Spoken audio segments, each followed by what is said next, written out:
ბას-გიტარა შეიძლება ერთი შეხედვით შეუმჩნეველი იყოს, მაგრამ სინამდვილეში ის ბენდის ხერხემალია. სწორედ ბას ექმნის იმ გრუვს, რომელიც როკ მუსიკას ასეთ მაგარს ხდის. მაგრამ მაინც ვინ არიან ყველა დროის საუკეთესო ბასისტები? ვის შეუძლია სხვებზე უკეთ დაკვრა და რიფების შექმნა? მოდით გადავხედოთ ყველა დროის 20 საუკეთესო როკ ბასისტს. ნომერი 20. Flea. 1983 წლიდან მოყოლებული ჯგუფ Red Hot Chili Peppers-ის შემადგენლობა ბევრჯერ შეიცვალა, მაგრამ Flea მათი ერთადერთი დაუცვლელი ბასისტია. ის მსოფლიოში ერთ-ერთი ყველაზე პოპულარული არტისტია თავისი საფირმო ჟღერადობით, რაც პანკის და ფსიქოდელიის ქარიზმატული ნაზავია. მაიკ ბალზარი, იგივე Flea, ჯგუფის ხერხემალია. ამაში დიდი როლი ითამაშა მისმა მამინაცვალმა ჯაზ მუსიკოსმა, რომელმაც მასზე ბავშვობაში დიდი გავლენა მოახდინა. ჩემი მიზანი იყო ჯაზ საკვირზე დამეკრა, მაგრამ მერე გარდატეხის ასაკში მშობლების წინააღმდეგ პროტესტი გამიჩნდა, თქვა მან 2006 წელს.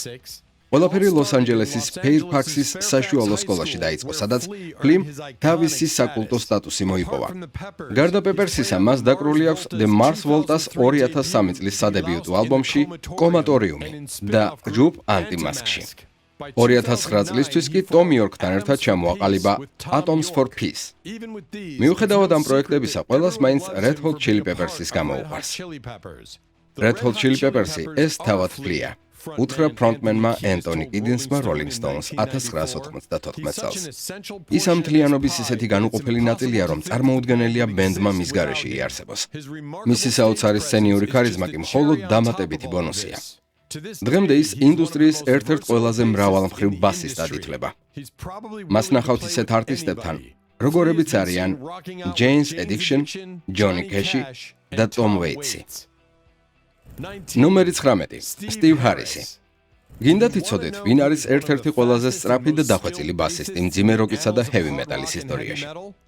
მიუხედავად იმისა, რომ Iron Maiden-ის სახე ფრონტმენი Bruce Dickinson-ი ან თუნდაც მათი თილისმა Eddie-ა, Steve Harris არის ის ადამიანი, ვინც ამ ყველაფერს ამუშავებს. ის Iron Maiden-ის ნამდვილი ლიდერი და სულიერი წინამძღოლია. იცით რა არის გამაოგნებელი? ზოგიერთ ფანს შეიძლება არ ესმოდეს, მაგრამ აშკარაა, რომ მას საკმაოდ გრძელი ფრჩხილები აქვს იმისთვის, რომ სიმებს დაკვირვისას გამოჰკრას. ეს ან მტკივნეულია, ან მართლაც უნიკალური სტილია. გარდა გამორჩეული ბას პარტიებისა, რომლებიც ხშირად რთული სტრუქტურისაა და გიტარის რიფებს იმეორებს, ან აძლიერებს, მან შექმნა მეტალის ისტორიაში ყველაზე დაუვიწყარი რიფები.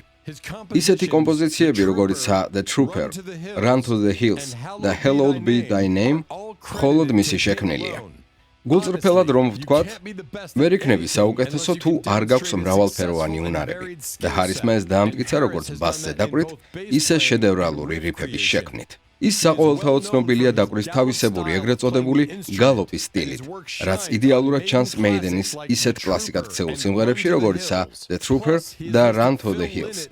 გარდა ამისა, თავის მრავალ შთაგონებას შორის ის Phil Lynott-საც ასახელებს. მოკლედ, Iron Maiden-ი მის გარეშე უბრალოდ არ არსებობს. ნომერი 18. Phil Lynott. მუსიკის ნებისმიერმა ფანატმა იცის, ვინ არის ჩვენი შემდეგი ბასისტი. ისეთი მუსიკოსები, როგორებიც იყვნენ Phil Lynott, Rick Danko და Jack Bruce, მხოლოდ ბას ხაზებს როდ იქმნიდნენ. მათ სცენაზე ნამდვილი ტრიო შემოჰქონდათ: დაკვრა, წერა და სიმღერა.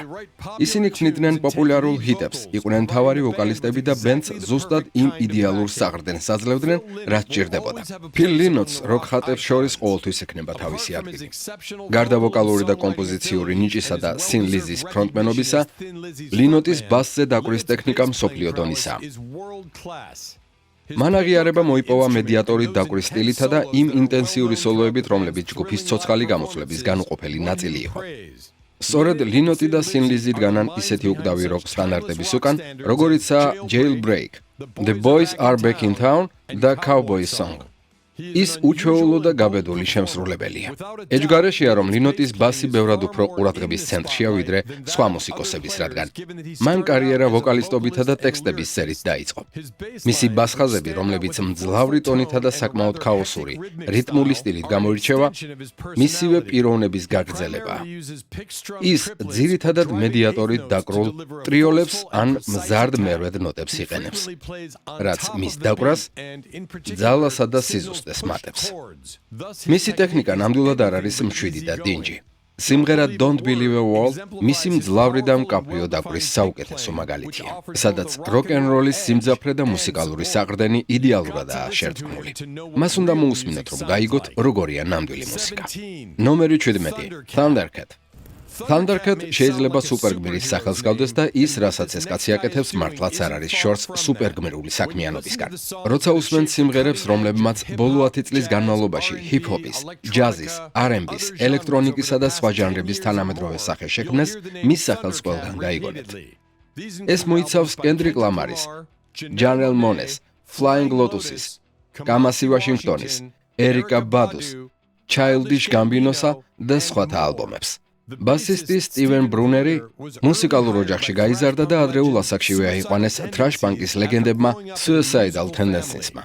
მას შემდეგ ის არაჩვეულებრივ მუსიკოსსა და ნამდვილ მუსიკალურ სუპერგმირად ჩამოყალიბდა. ის ერთმანეთს უხამებს ყველაფერს, იახტ-როკიდან დაწყებული, ნიუ-მეტალითა და ნეო-სოულით დამთავრებული, რასაც ძველებური ფანკისა და ფიუჟენის დიდი სიყვარული ემატება. ის ყოველთვის კაშკაშებს, მიუხედავად იმისა, სოლო პროექტზე მუშაობს თუ ცნობილ ვარსკვლავებთან ერთად. შენს ინსტრუმენტზე ბევრი რამის გაკეთება შეგეძლია, რაც მის პირდაპირ დანიშნულებას ცდება. უთხრა მან ჟურნალ ინტერვიუს 2013 წელს. ბასი ჩემი საუკეთესო ყავარჯენია. ნომერი 16. Jack Bruce. განუმეორებელი დაკვრით ერიკ კლეპტონისა და ჯინჯერ ბეიკერის გვერდით სუპერ ჯგუფში Cream. Jack Bruce-ის კარიერამ კომერციულ პიკს ადრეულ ასაკშივე მიაღწია, თუმცა წლების მატებასთან ერთად მისი მუსიკა სულ უფრო ღრმა და დასაფიქრებელი ხდებოდა. მის შეჩერებას მართლა ვერავინ შეძლებდა. ბრიუსი მსოფლიო მუსიკის ენთუზიასტი და ჯაზისა და კლასიკური თეორიის ნამდვილი დიდოსტატი იყო. მისი მუსიკა კომპლექსური და მძლავრია. ის ნამდვილად არ არის სუსტი გულისთვის. მიუხედავად საკმაოდ მშფოთვარე ბავშვობისა და 2003 წელს ღვიძლის თითქმის საბედისწერო გადანერგვისა, მან ყველა დაბრკოლება მუსიკით გადალახა და სიცოცხლის ბოლო წლებში ჯგუფ Cream-ის ნანატრ ტურნეზეც კი გამოვიდა. ის არ გავს არც ერთ ბასისტს, რომელსაც დღეს შეიძლება შევხვდეთ. ზოგი ამბობს, რომ ის Cream-ის ყველაზე ნაკლებად პოპულარული წევრი იყო და გარკვეულწილად არც ცდებიან. მიუხედავად ამისა, ბრიუსი თავისუფლად უტოლდება ისეთ თანაგუნდელებს, როგორებიც იყვნენ ერიკ კლეპტონი და ჯინჯერ ბეიკერი იმ ჯგუფში, რომლებმაც ისეთი საკულტო სიმღერები გვაჩუქა, როგორიცაა White Room და Sunshine of Your Life. მისი პოპულარობის მთავარი მიზეზი მრავალმხრივობა და სხვადასხვა მუსიკალურ ჟანრში წარმატების მიღწევის უნარი იყო. ეს ადაპტაციის უნარი დღემდე მისი კარიერული მემკვიდრეობის მთავარ ასპექტად რჩება. ნომერი 15. Tina Weymouth. სოფლიოს საუკეთესო ბასისტებს შორის Tina Weymouth თავის სახელს ღირსეულად იმკვიდრებს. ასია უკვე დიდი ხანია. Weymouth-ის პანკური ელფერისა და ფანკით გაჯერებულმა ბასხაზებმა უამრავ ქალს მისცა შთაგონება აიღოთ ბასი ხელში და გახოლოდნენ იმ გზას, რომელიც დღეს უკვე აღარავის უყვირს. ის ყოველთვის ხარისხიან მუსიკას ქმნიდა. იქნება ეს Talking Heads-თან თანამშრომლობა თუ საკუთარი ბენდი Tom Tom Club, რომელიც ქმართან და Talking Heads-ის დრამერთან Chris Frantz-თან ერთად ჩამოაყალიბა. გასაკვირი არ არის, რომ Tina მუდმივად ახალ იდეებს აზიარებს და ყოველთვის თავდაჯერებულად უკრავს. მათი ჰიტი Psycho Killers სწორედ Tina-ს დამსახურებით ქმნის იმ ალბედით განწყობას, სანამ David Byrne სიმღერას დაიწყებს. ეს იმიტომ, რომ სიმღერის პირველივე წამებში Tina Weymouth როკის ისტორიაში ერთ-ერთ ყველაზე ჟრუანტელის მომგვრელ ბასხას ასრულებს. პირველი 8 წამის განმავლობაში ის მარტოა და საფუძველს უყრის საშინელ და გიჟურ ისტორიას, რომელიც მოგვიანებით ისტორიაში ერთ-ერთი უდიდესი ბენდის დასაწყისად იქცა. მისი ფანები უსამართლოდ მიიჩნევენ იმას, რომ ჯგუფის წარმატების მთავარი დაფნა Byrne-ს ერგება ხოლმე. მიუხედავად იმისა, რომ მას ხშირად სათანადოდ არაფასებდნენ, Weymouth Talking Heads-ის სიმღერების შექმნისას გადამწყვეტ როლს თამაშობდა. Chris Frantz-მა, Tina-ს მეუღლემ და ჯგუფის დრამერმა ერთხელ თქვა: ჩვენ უბრალოდ კიდევ ერთი რიგითი ბენდი ვიქნებოდით, Tina რომ ჯგუფში არ ყოფილიყო. ნომერი 14. John Deacon. რომელ Queen-ის სიმღერას აქვს ისტორიაში საუკეთესო ბასხაზი. მიუხედავად იმისა, რომ დიკონი არასდროს მიისწრაფოდა ყურადღების ცენტრში ყოფნისკენ, მან Queen-ში ყოფნისას საკუთარი სიმღერებითა და კომპოზიციებით არაერთი დაუვიწყარი მომენტი შექმნა. ის ალბათ ჯგუფის ყველაზე იდუმალი წევრია. დიკონმა დაწერა ისეთი სიმღერები, როგორიცაა You Are My Best Friend და I Want to Break Free. თუმცა ხალხს ის ყველაზე მეტად ალბათ ორი უდიდესი ბას შესავლის შექმნით დაამახსოვრდა. Another One Bites the Dust და Under Pressure. მიუხედავად იმისა, რომ ჯონი აღარ არის Queen-ის წევრი, ის კვლავ ზრუნავს ბენდის მემკვიდრეობაზე და კონტაქტი აქვს თავის ყოფილ თანაგუნდელებთან, Brian May-სთან და Roger Taylor-თან. 1997 წლის 17 იანვარს პარიზში ჯონმა თავისი ბოლო სასცენო გამოსვლა გამართა Queen-თან ერთად. ეს იყო მორის ბეჟარის ბალეტის Ballet for Life-ის პრემიერაზე, რომელიც ფრედი მერკურისა და მოცეკვავე ხორხე დანს მიეძღვნა. ნომერი 13. გიზერ ბატლერი. ჰევი მეტალის სამყაროში გიზერ ბატლერი ნამდვილი ღმერთია. ის ამ ჟანრის ერთ-ერთი ყველაზე აღიარებული ბასისტია და ცნობილია იმით, რომ ერთ-ერთმა პირველმა დაიწყო ვავა პედლის გამოყენება და ინსტრუმენტის დაბალ ტონალობაზე აწყობა. ეს ის ხრიკია, რომელიც მოგვიანებით გრანჟ მუსიკოსებში გახდა პოპულარული. ისეთი ლეგენდები, როგორებიც არიან სტივ ჰარისი, ბილი შიჰანი და ჯეისონ ნიუსტედი, თავიანთ შთაგონებად სწორედ ბატლერს ასახელებენ, რომელიც Black Sabbath-ის სიმღერების მთავარი ავტორიც იყო. ყველა თანხმდება, რომ ჯგუფის კლასიკად ქცეულ ალბომს Paranoid's სწორედ ბატლერის შესრულება კრავს ერთმთლიანობად. Warpix-ში ტონი აიომის ნელ და ბლუზურ რიფებთან ერთად ბატლერი საოცარ პარტიებს ასრულებდა, ხოლო სოლოების დროს ჯეკ ბრიუსის სტილში ჯაზური ელემენტებით აჯერებდა მუსიკას. სიმღერის ბოლოსკენ, როცა აიომი სოლოს იწყებს, ბატლერი მას ფეხ-დაფეხ მიყვება თითებით დაკვრის ტექნიკით შესრულებული სოლოთი, რომელიც ჯაზურია. ჯეკ ბრიუსს მოგვაგონებთ და ზუსტად იმ მომენტში იჭრება, როცა გიტარისტი ნოტს აყოლებს. მის დაკვრაში განსაკუთრებული თავისუფლება იგრძნობა. ასევე აღსანიშნავია მისი სოლო სიმღერაში NIB. გიზერი ბევრი ისეთ გიტარის ხრიკს იყენებდა, რაც სხვა ბასისტებს მანამდე აზრადაც არ მოსვლიათ, თუმცა თავის ნიშს ყოველთვის მოგრძალებულად აფასებდა. ის ამბობდა, როგორც რიტმ გიტარისტი, მე უბრალოდ ვავსებდი იმ სიცარიელეს, რომელსაც სოლო გიტარისტი ტოვებდაო. ნომერი 12. ბუცი კოლინსი. ბუცი კოლინზი მუსიკის ისტორიაში უნიკალური ფიგურაა და სცენაზე მას გვერდს ვერ აუღით. ის ფანკის ნათლიაა. კოლინზი ჯეიმს ბრაუნის სახელგანთქმულ ბენდს შეუერთდა და სწორედ მაშინ მიეცა პირველი რეალური შანსი ნამდვილი ვარსკვლავი გამხდარიყო. იმუშავა ისეთ ჰიტებზე, როგორიცაა Sex Machine და Superbad. მოგვიანებით თავის კოსმოსური ბასით ჯორჯ კლინტონის პარლამენტ ფანკადელიკს შეუერთდა. მისი უნიკალური ჟღერადობა გამოყენებული აქვს ისეთ არტისტებს, როგორებიც არიან Dr. Dre, Ice Cube, Redman, Erykah Badu, Outkast და მრავალი სხვა. მუსიკის გარდა მან უდიდესი გავლენა მოახდინა მოდაზეც თავისი საფირმო თავსაბურავებით, ბრჭყვიალა კოსტუმებით და ვარსკვლავის ფორმის სათვალით. გარდა იმისა, რომ მუსიკალურ გიგანტებთან თანამშრომლობდა, ისეთ არტისტებთანაც უმუშავია, როგორებიც არიან Talking Heads და Keith Richards. გარდა იმისა, რომ ის ყველა დროის ყველაზე cool ბასისტად ითვლება, კოლინზი ბასის მასწავლებელიცაა და ხშირად ჩნდება სიტკომებსა და მუსიკალურ ვიდეოებში. როგორც ერთ-ერთმა ყველაზე მოთხოვნადმა სესიურმა მუსიკოსმა, ბუციმ თავისი ბასპარტიებითა და ვოკალით უამრავ სხვა პროექტში შეიტანა წვლილი და ისეთ შემსრულებლებთან ითანამშრომლა, როგორებიც არიან Delight, Buckethead და Fatboy Slim. 2010 წელს მან დააარსა ბუცი კოლინსის ფანკ უნივერსიტეტი, ონლაინ სკოლა, სადაც ლექციებს ისეთი სტუმრებიც კითხულობდნენ, როგორებიც ლეს კლეიპული და ვიქტორ ვუდენი არიან. ნომერი 11. ჯონ პოლ ჯონსი.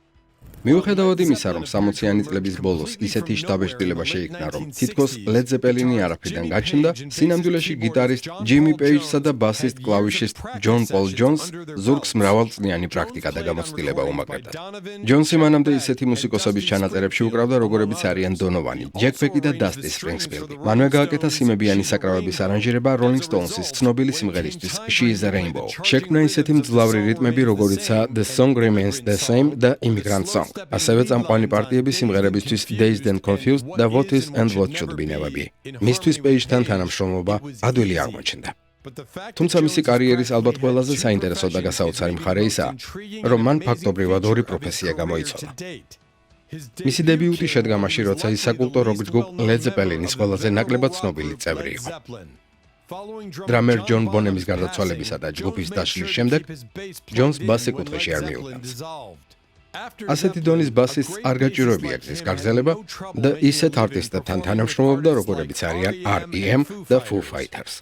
ჯონი ჩუმად ყველას გამოწვევას უცხადებს, თქვა Dave Grohlმა იმ პერიოდში, როცა მასთან ერთად ერთ-ერთ პროექტში უკრავდა. მის გვერდით ყოფნა გაიძულებს მაქსიმუმი გააკეთო, რადგან არ გინდა მისი იმედები გააცრუო და თუ ჯონის ტემპს ფეხს აუწყობ, ესე იგი ყოჩაღი ხარ. ნომერი 10. ლემი. რამდენიმე ინსტრუმენტზე დაკვრა თავისთავად ძალიან cool ამბავია. ლემი კილმისტერის სტილი კი სრულიად თავგანწირვა იყო, როგორც ტექსტებში, ისე დაკვრაში.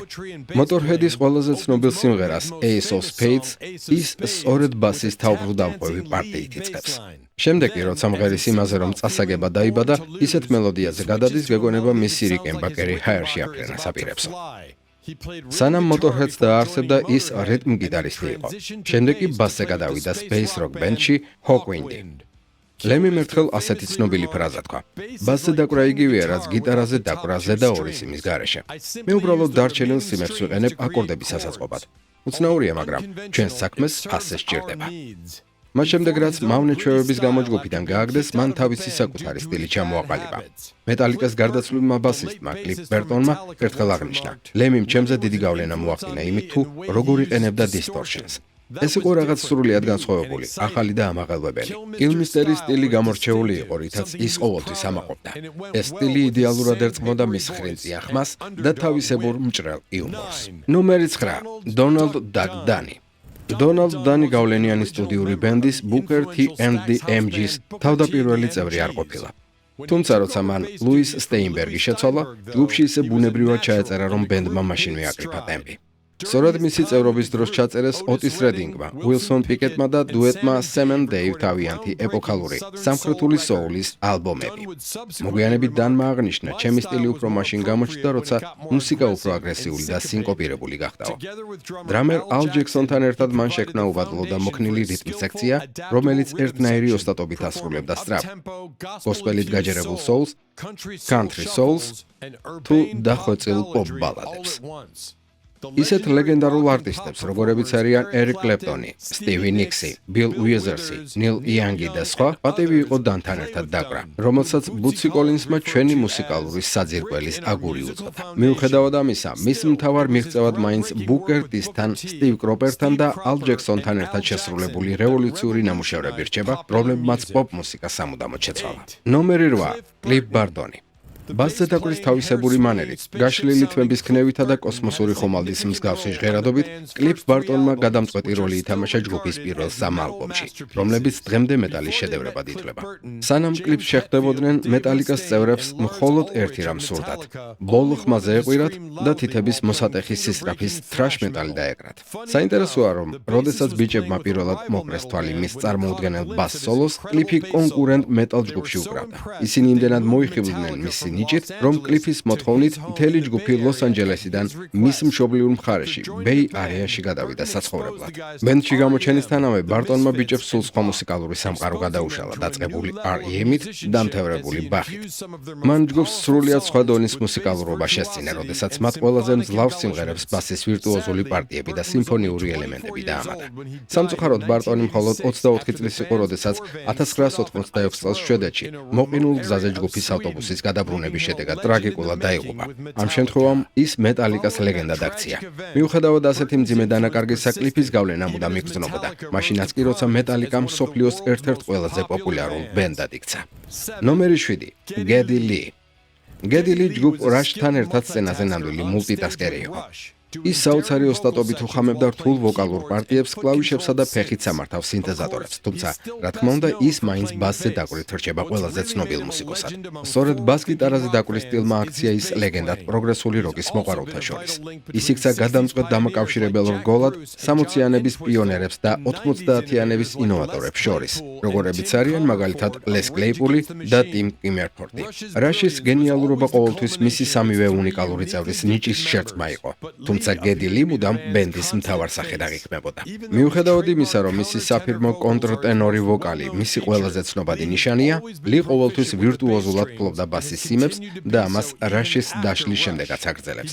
ის ფანტასტიკურად ახერხებს ალექს ლაიფსონის გიტარისთვის კონტრ-არგუმენტის დაპირისპირებას მაღალი ტონალობის ჟღერადობით, რაც ამ ორ ინსტრუმენტს შორის იდეალურ ჰარმონიას ქმნიდა. უამრავი მუსიკოსი, მათ შორის ბასის ისეთი ლეგენდები, როგორიცაა კლიფ ბარტონი და სტივ ჰარისი, სწორედ გედი ალის მიიჩნევენ თავიანთი კარიერის მთავარ შთაგონებად.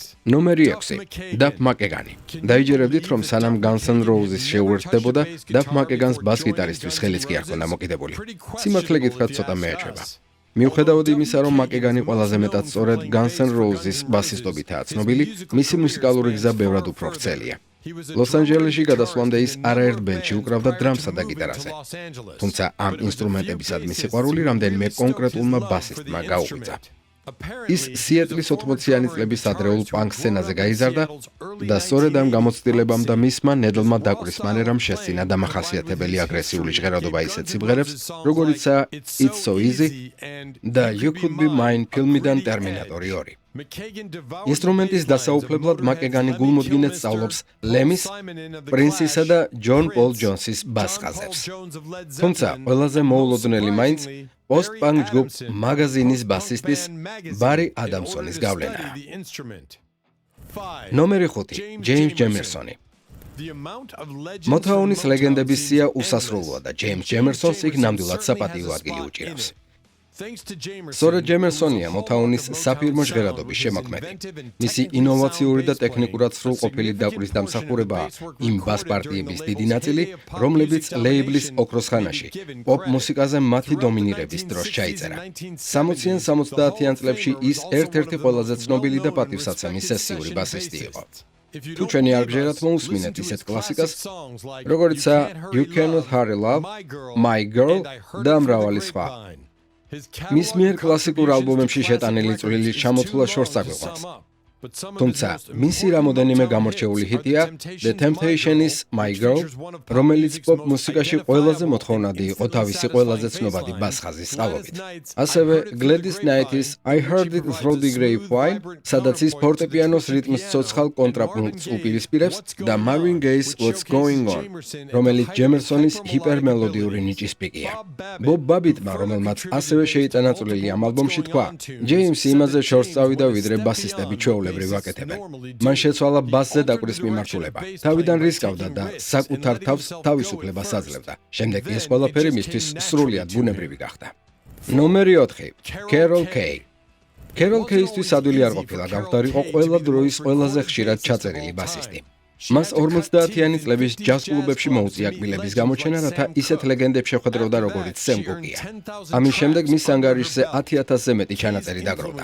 ეს გავლენა თანამედროვე პოპ მუსიკის მთელ ისტორიაში იგრძნობა Beach Boys-ის 1965 წლის სიმღერის Help Me Rhonda-ს მსუბუქი სვინგიდან რიჩი ვალენსის უგდავ La Bamba-მდე და ფრენკ და ნენსი სინატრების სენტიმენტალურ Something Stupid-მდე.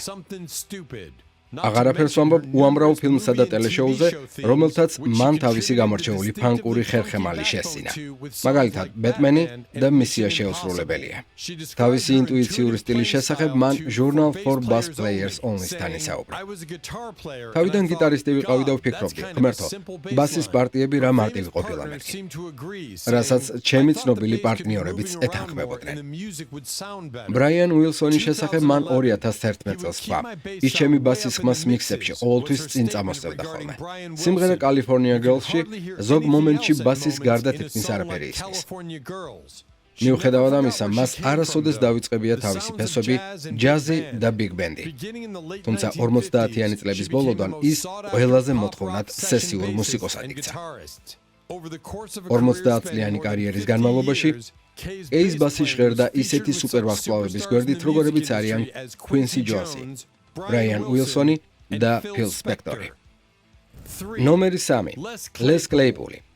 თუ Les Claypool-ის შესახებ არაფერი გსმენიათ, ალბათ მთელ ამ დროს სადღაც გამოქვაბულში ატარებდით. არაორდინალური და უცნაური Claypool-ი ერთ-ერთი ყველაზე დახვეწილი ბასისტია. ის ნამდვილ სიამოვნებას იღებს სლეპით, ტეპინგით და ექსპერიმენტული ჟღერადობით. ამბობენ, რომ კლიფ ბერტონის გარდაცვალების შემდეგ Claypool-მა მეტალიკაში მოხვედრაც სცადა. მისი შესრულება პრიმუსის კლასიკად ქცეულ სიმღერაში Jerry Was a Race Car Driver ალბათ მისი საუკეთესო მომენტია.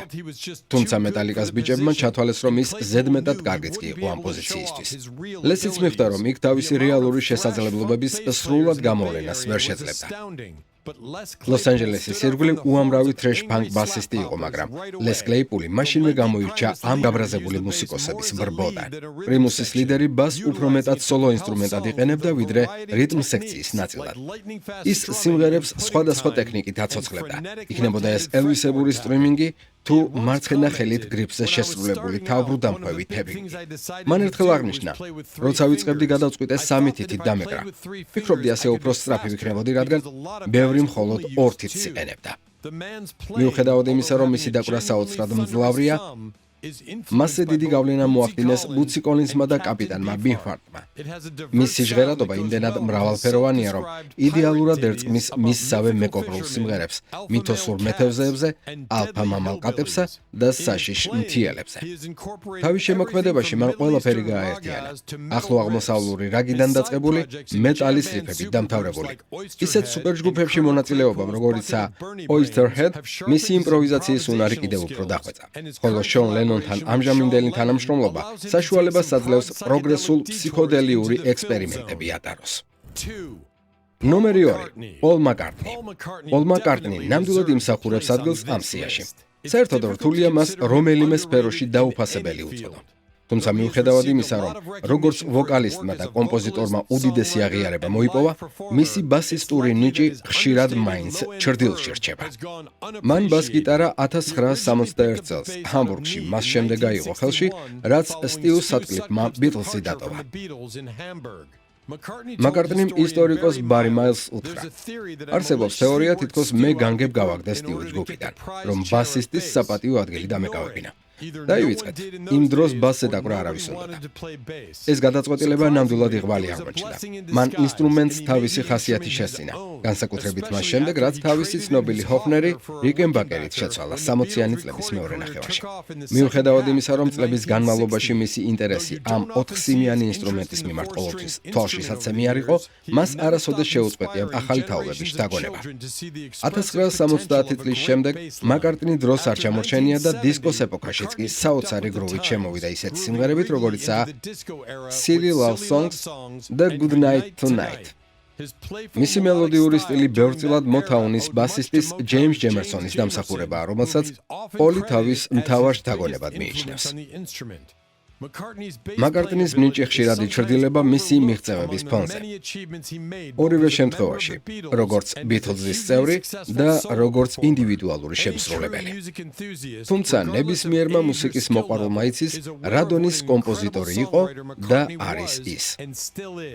მისი ბას-შესრულება ისეთ ჰიტებში, როგორიცაა Nowhere Man, Come Together და A Day in the Life, თავის დროისთვის ნამდვილი ავანგარდი იყო. ეს უკანასკნელი მისი მელოდიური დაკვრის უნარის კიდევ ერთი ნათელი დასტურია. ასე რომ, შემდეგში, როდესაც ბიტლზის რომელიმე სიმღერას მოусმენთ, დააკვირდით მაკარტნის ოსტატობას ამ ინსტრუმენტზე. ნომერი 1. ჯონ ენტვისტლი. ჩვენ სიაში ბოლო და პირველი არის The Ox. ასეთ სიებში საუკეთესოს არჩევა არასოდესაა ადვილი, მაგრამ ენტვისტლი იმარჯვებს თავისი წარმოუდგენელი მრავალმხრივობის გამო. ჯგუფი The Who's მუსიკა მასშტაბური და მრავალფეროვანი იყო. ის დროსთან ერთად იცვლებოდა და ვითარდებოდა, თანაც ყოველთვის უკეთესობისკენ. ენტვისტლი არა მხოლოდ უმკლავდებოდა ამ გამოწვევას, არამედ საოცარ ოსტატობასაც აჩვენებდა. მისი ხმამაღალი, მაღალი ტონებით გაჯერებული ჟღერადობა ჯგუფის პოპულარობის განუყოფელ ნაწილად იქცა. ამ დინჯი და მშვიდი მუსიკოსის ყველაზე მნიშვნელოვან ნამუშევრებს შორის არის Boris the Spider და My Wife. თუმცა მისი ნაკლებად დაფასებული შესრულება სიმღერაში Won't Get Fooled Again ნამდვილი დამალული მარგალიტია. მას სრულიად სამართლიანად შეარქვეს Thunder Fingers, რადგან მის მიერ აღებული ყოველი ნოტი თითქოს მრისხანე შტორმის მოახლოებას მოასწავებდა. მან თავისი ტექნიკა ისეთ ეპატაჟურ მუსიკოსებთან ერთად გამოსვლისას დახვეწა, როგორებიც იყვნენ კით მუნი და პიტ ტაუნსენდი.